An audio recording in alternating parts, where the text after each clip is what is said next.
A Florida woman once known for her nonstop hiccups was found guilty of first-degree murder Friday. 22-year-old Jennifer Mee was thrust into the public eye back in 2007 when she appeared multiple times on NBC's Today Show for having hiccups that lasted more than a month. But Mee continued to get attention after her hiccups were long gone. In June 2007, she reportedly ran away from home, and a missing persons report was filed for her again in January 2010. Then that October, Mee was arrested for the murder of Shannon Griffin.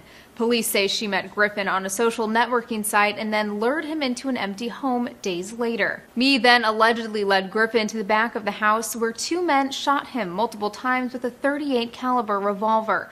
Griffin died at the scene from his wounds. All three suspects were arrested hours after Griffin's body was found, and all three were charged with first-degree murder, even though Mee reportedly didn't shoot Griffin herself. One of the shooters has already been sentenced to life in prison, and the other still has yet to stand trial. If Assad doesn't comply, the U.S. and Russia have agreed there will be consequences, but those terms haven't yet been agreed to. Negotiators at the UN are hashing out details of a resolution, with Russia, one of Syria's only allies, still opposed to threats of force. This follows new reports that Assad is moving his chemical weapons stockpile, with one U.S. official telling CNN the regime has actively moved its arsenal in the last 24 hours. As a former CIA deputy explained to Foreign Policy, "I think this is the Syrians playing for time. I do not believe that they would seriously consider giving up their chemical weapons." Meanwhile, on the ground, Syria's deputy prime minister has said the 2.5-year war has reached a stalemate and has called for a ceasefire with the rebels.